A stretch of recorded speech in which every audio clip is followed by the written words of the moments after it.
What's going on today, YouTubers? Welcome to another edition of Walking Reviews. Today we're going to be taking a look at a custom knife.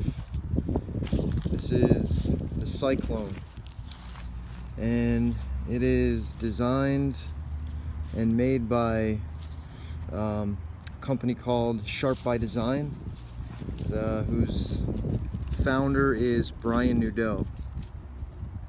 You can see BN, that's his maker's mark. Really interesting looking titanium frame lock flipper. Bigger than I would normally buy, but I had heard good things about the maker and the knives, so I figured what the heck, we'll give it a shot. So let's go ahead and jump into the specs. Blade length is 3.5 inches of CPM S35VN. Really interesting blade shape. Normally I wouldn't go for something like this aggressive looking, but this seems to be kind of his style. He doesn't really have any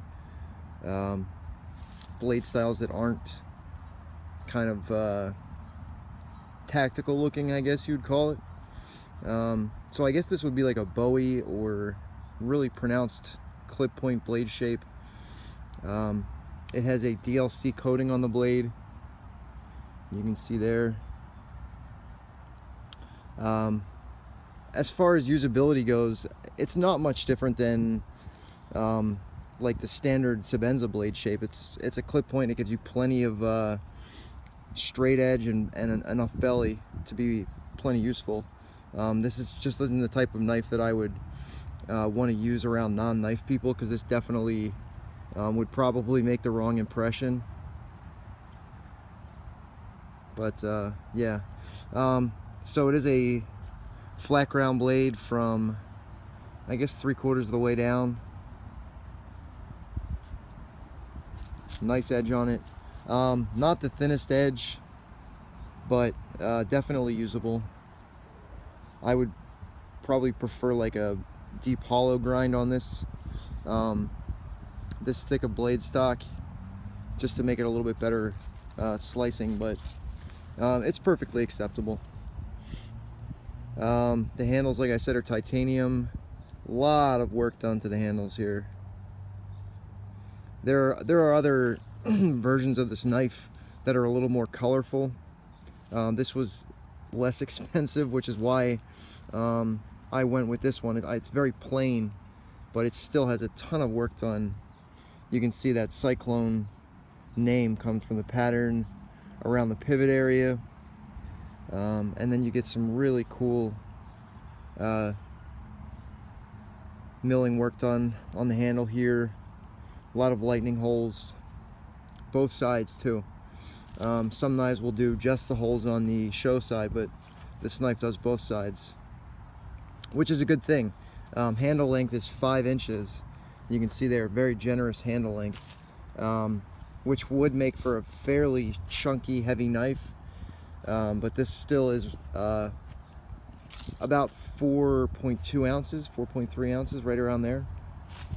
So not too heavy. Not crazy about the pocket clip, although it does carry well, like easy in and out of the pocket. It doesn't carry all that low. There is a good bit of the handle that sticks up, but if that doesn't bother you, hey, there you go. Also titanium, the pocket clip, and you can see it's got its own milling work done to it to kind of match the flow of the knife.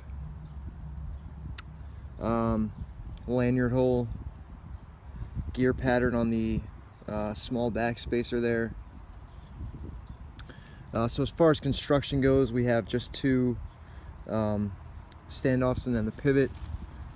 Well, not really standoffs, they're covered by the back spacer there, but you still get pretty much an entire flow through design, even with the see, it almost feels like the knife should kind of cut off here.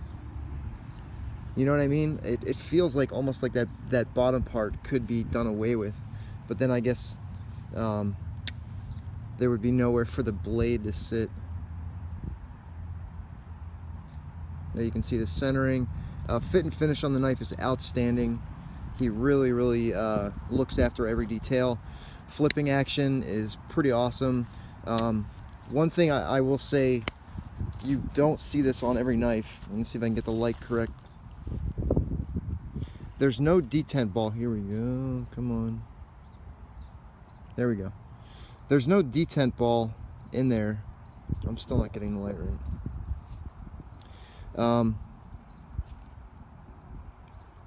It's gonna be hard to show you. Anyways, oh, there it is. Okay, so that's the detent. It's not a ball. It's a raised portion of this steel insert here, which is responsible for lockup, responsible for over travel, and it also has a raised portion that serves as the detent. It's not a ball. It's a fully raised. I wish I could give you guys a better look. Yeah, I don't think I'm going to be able to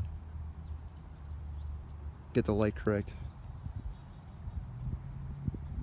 Alright, you're going to have to take my word for it. Can you see it there? Yeah. Anyways, it's it's almost like a block raised from the steel insert that serves as the detent. So there is no, when you're closing the knife, there's no detent that has to be overcome. This is already ready to shut. You can see from the action there, very, very smooth, very fast deploying knife, and it's got that very satisfying click when it locks up. Ergonomically, I mean, there's plenty of handle, and they've made it very comfortable for you to use. I wouldn't be afraid to put this knife to hard use at all. This construction is extremely solid, but I personally, I don't think I really have anything in my life that I would need a knife this bulletproof for. It's just super tanky. I hate to use the word overbuilt because I think this is built just fine to specification. I wouldn't call this overbuilt at all. I think it's built for what it's made for. But me personally, there's not going to be much in my life that's going to require something this this thick. So there's the jimping on this spine. Not the grippiest, but it serves its purpose. I think they would have been fine just with a thumb ramp there. Maybe it's the DLC coating that makes it a little bit slipperier, more slippery, and that's why it's not as grippy, but I don't know that for sure. This is the only Cyclone I've ever handled. So definitely a cool looking knife. I could see this not being for everybody though, for sure. Some people would probably call it tactical. I don't know that I'd go that far. Although my case is definitely not helped by the DLC coating and all that stuff. But a very very cool knife to play with. Super fun, the action. Really super snappy. Even with a giant blade like this has. Well, 3.5 inches isn't giant, but it feels big. To me, it feels like a huge blade. I'm used to smaller, more EDC friendly blades though. It does run on a ball bearing pivot. I have had this apart. Not like I didn't take off the steel insert or anything like that. But one thing I will say I do love, I love one-sided pivots. I wish more makers would use them. They're just easier to take apart, easier to adjust. Like I don't have to worry about which side should I tighten. This doesn't move when you take off this side, so it's anchored in there. Just really well done. I'm not crazy about the flipper tab.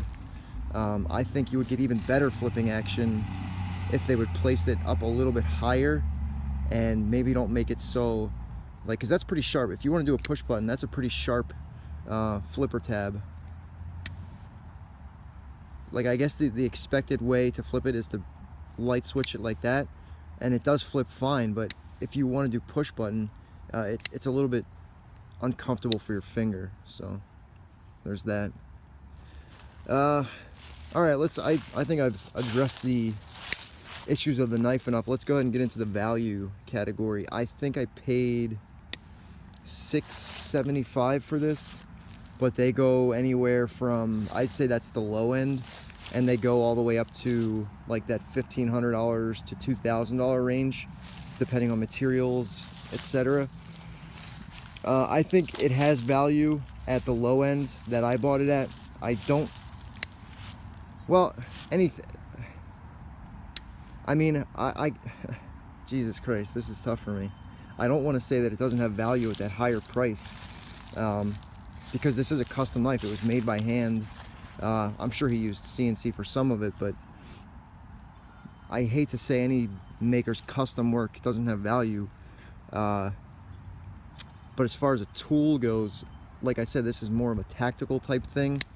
And when I think of tactical, I don't think of like, you know, Timascus and Mokutai and that kind of shit. Unless you want someone to be really impressed by your knife when you stab them. Yeah. But I'd say at the lower end, it definitely has value as a tool. At the higher end, if you're a collector, sure. There you go. I think that's diplomatic enough for everybody. So yeah, that's gonna wrap this one up, guys. A very cool design by Brian Nadeau. I hope one day they'll do a scaled down version that's a little bit more EDC friendly, but if that's not his flavor, hey, keep on doing what you're doing, buddy. All right, guys, take it easy, and I'll see you on the next one.